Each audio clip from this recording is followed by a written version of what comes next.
మీరందరూ కూడా చూస్తున్నారు. విలేకరుల సమావేశంలో అధికార పార్టీ చేస్తున్న తప్పిదాలను ఎత్తిపూస్తూ మాయమాటలు చెప్పి గద్దెనెక్కి ఈరోజు ప్రజల్ని మోసం చేస్తున్నారు. ఆ రోజు మీరిచ్చిన మాట ప్రకారం ఉండాలి అని చెప్పి పత్రికలు ప్రెస్ మీట్ పెట్టినాం.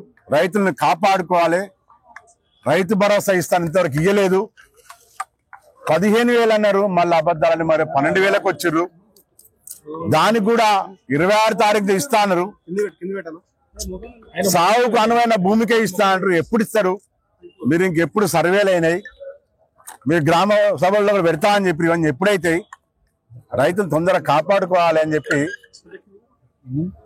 మరియు మా వర్కింగ్ ప్రెసిడెంట్ కేటీఆర్ పైన అక్రమ కేసులు పెట్టి బనాయించి ఒక కక్షపూరితమైన వైఖరిని అవలంబిస్తుంది ప్రభుత్వం అని చెప్పి ఈరోజు మేము పత్రికా విలేకరు పెట్టాం.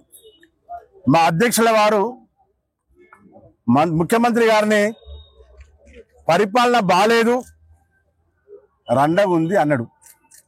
గతంలో మీరు ప్రతిపక్షంలో ఉన్నప్పుడు ఇదే రేవంత్ రెడ్డి గారు ఎన్ని మాటలు చెప్పిండు మా ముఖ్యమంత్రి కేసీఆర్. ఆ గతంలో ఉన్నప్పుడు కేసీఆర్ పెద్ద ఉద్యమకారుడు, తెలంగాణ సాధించిన వ్యక్తి, ఎంత గొప్పగా పరిపాలన చేస్తూ నోటికి వచ్చినప్పుడు ప్రతిపక్షంలో ఉండి మాట్లాడినప్పుడు మేమైనా అన్నామా?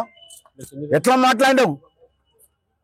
తొక్కుతా, పేగులు తీస్తా, మెడకేసుకుంటా, తొండలేస్తా, నోటికి అనరాని మాట అన్నప్పుడు ఎటువైరా వీళ్ళంతా మాట్లాడేటోళ్ళు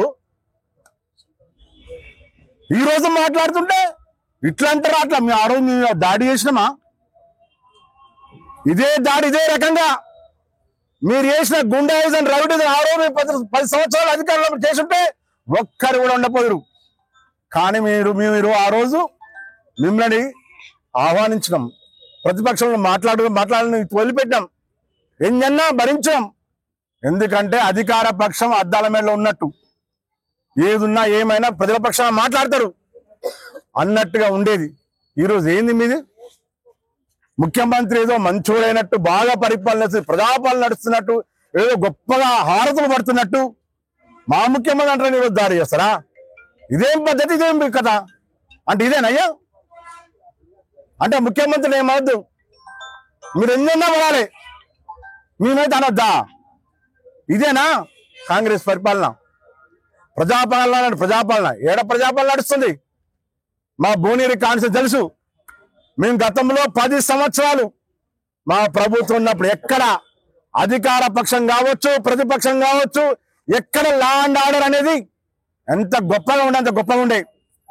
ఎక్కడ ఎవ్వరి మీద కూడా ఒక్క చెయ్యి పడకుండా కాన్స్టిట్యూన్సీ మొత్తం కాపాడుకున్నాం. గుండాయిజం, రౌడీయిజం అనేది లేకుండా ఎవ్వరిని కాదు భుజాలు ఎగిరేసం నడవకుండా కూడా భువనగిరి కాన్స్టిట్యూన్సీ చేసాం. అంత గొప్పగా 10 సంవత్సరాలు ఉండే. ఈరోజు సంవత్సర పాలన చూస్తున్నారు, అందరు ప్రజలు కూడా చూస్తున్నారు. మీ ఆగడాలు, మీ రౌడీయిజాలు, మీ గుండాయిజాలు నిన్న మొన్న కూడా భువనగిరి మున్సిపాలిటీలో జరుగుతూనే ఉన్నాయి. కొడుతున్నారు, తిడుతున్నారు, అన్ని రకాల కబ్జాలు నడుస్తున్నాయి, అన్ని రకాలు నడుస్తున్నాయి మీ దగ్గర మీరున్నప్పుడు. ఈ రోజు ఉన్నప్పుడు నడుస్తున్నాయని మీ ఉన్నప్పుడు ఒక్కరు నడపదు కాదు. కాబట్టి మీ అందరు కోట ఎత్తున కబద్దార్ కాంగ్రెస్ గుండాలకు, రౌడీలకు చెప్తున్నాం, మీరు అధికార పక్షంలో ఉన్నారు. 100% మేము ప్రతి ఎక్కడ పడితే అక్కడ మేము ప్రశ్నిస్తూనే ఉంటాం, ప్రజల పక్షాలు ఉంటాం. మీరంతా కూడా సమాధానం చెప్పాలి తప్ప దాడి చెయ్యొద్దు. మేము గతంలో ఎంత మంచుకున్నాం ప్రజలకు తెలుసు, 10 సంవత్సరాలు పాలించినాం. కాబట్టి మీరు కూడా ఈరోజు ఖండించాల్సిందే. దాంతో పాటుగా విచారణ ఈరోజు సిఐ గారికి ఇచ్చిన కంప్లైంట్ ఇచ్చినాం. ఎవరెవరు దాడి చేసిరో ఒట్టినే దాడికి వచ్చిరా. ఒకవేళ నేను గాని యాదాద్రి జిల్లా అధ్యక్షుడు రామకృష్ణారెడ్డి గారి ఉంటే మా పరిస్థితి ఏమో. అందరు మా కార్యకర్తలు ఆల్రెడీ ప్రెస్ మీట్ అయిపోయింది, వెళ్ళిపోయారు. ఆల్రెడీ కూర్చున్నాం, మేము ముచ్చట్లు ఎక్కడ కూర్చున్న తర్వాత పోలీసు వాళ్ళు ఒక 3-4 వచ్చారు. ఏందని అడిగితే ఏమో వస్తారన్నారు. ఏం కాదులే, ఎందుకు వచ్చారు అనుకొని మేము బయటికి వెళ్ళాం. అంతే. వెళ్ళంగానే మొత్తం 30-40 మంది గుండాలు వచ్చి దాడి చేసారు. ధ్వంసం చేసిర్రు. ఇదేంది కదా? ఇదేనా పద్ధతి? ఇంకోరెవరని అంటారు, ఇంకోరు అంటారు. అంటే ఆ నీళ్ళ మీద దాడి చేస్తారా, పాటల మీద దాడి చేస్తారా? ఇదేనా పద్ధతి?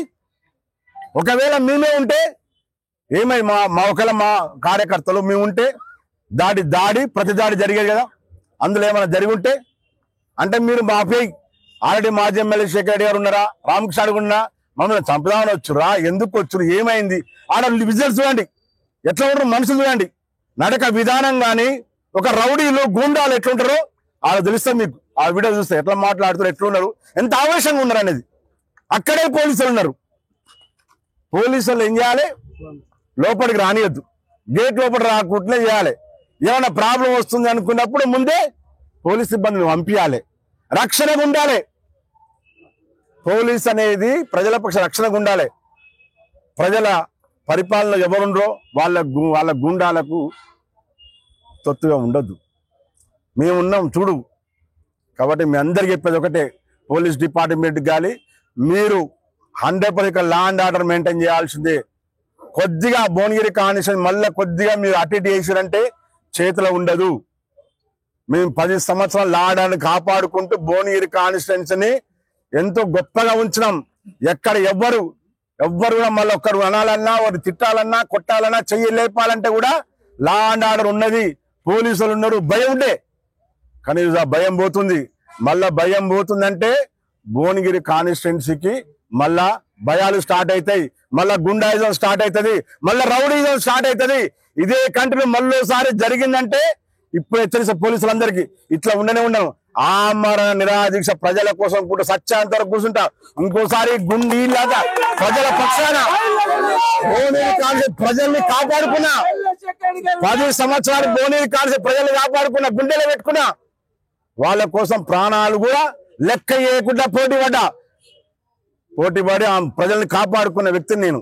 ఈరోజు ఇదే ఇక్కడ మళ్ళీ అధికారం చేంజ్ కాగానే మళ్ళీ గుండాలు, రౌడీలు మొదలైనరు. అవన్నీ కూడా చెల్లై మీ అందరికి పోలీసులందరూ కూడా 100% ఇక్కడ డీసీపీ గారు కానీ, అటు ఇంటెలిజెన్స్ డిపార్ట్మెంట్ ఇద్దరు శివరెడ్డి గారు తెలుసు అంతా.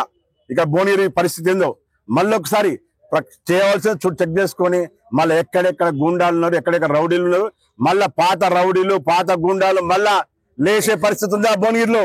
ఎందుకు ఇట్లా అవుతుంది? మళ్ళా మీరంతా విచారణ చేసుకోవాల్సిందే. డీసీపీ పోలీస్ డిపార్ట్మెంట్ కూర్చొని ప్రక్షాళన చేయాల్సింది. దీని ద్వారా మొత్తం ఇంటెలిజెన్స్ పెట్టుకొని ఎక్కడెక్కడ ఏమైతుంది భువనగిరిలో తెలుసుకునే బాధ్యత పోలీస్ డిపార్ట్మెంట్ గారికి ఉన్నది. కాబట్టి ఇమ్మీడియట్లీ మీరంతా కూడా మీటింగ్ పెట్టుకోవాల్సిన అవసరం ఉంది మళ్ళీ భువనగిరి కాన్స్టిట్యున్సీ పైన. కాబట్టి తస్మాత్ జాగ్రత్తలో రేవంత్ రెడ్డి గారు ఎన్నిసార్లు కేసీఆర్ ఎన్ని మాటలు అన్నాడు, నోరు తిరగరాని మాటలు అన్నాడు. ఎంత తిట్టలేదు, ఎంత మందు లేదు. ప్రతిపక్షం ఎన్నడైనా ప్రశ్నిస్తూనే ఉంటుంది, ప్రజల పక్షాన కొట్లాడుతుంది, గొంతుగా ఉంటుంది. అట్లా అని చెప్పి దాడి చేస్తారా? ఇదేం పద్ధతి? ఎన్నడైనా ఎప్పుడైనా 10 సంవత్సరాల గతంలో మేము ఉన్నాం, ఏ రోజు ఒక్కరి మీద దాడి జరగలే. ప్రజల భువనగిరి కాన్స్టిట్యున్సీ ప్రజలందరికీ తెలుసు నేను ఎట్లా కాపాడుకున్నా ప్రజల్ని. గుండాలతోని, రౌడీలతోని ఎన్నడూ కూడా ఎవ్వరికి ఏం కావద్దని చెప్పి, అధికార పక్షం కావచ్చు, ప్రతిపక్షం కావచ్చు, ఎక్కడ ఏం జరగలేదు. ఉన్న క్షణంలో ఒక్కరి మీద చెయ్యి కూడా వేయలేదు. ఈరోజు జరుగుతుంది ఏంటి? ఈ సేన ఆ సేన అని పెట్టుకొని, పనికి వాళ్ళ సేనలు పెట్టుకొని, ఇదేం పద్ధతి? ఆఫీసర్లు దాడి చేయడం అంటే అధికారంలో ఉన్నాగా మమ్మల్ని ఎవరు ఏం చేయరు కదా, అదేనా మీ ధైర్యం?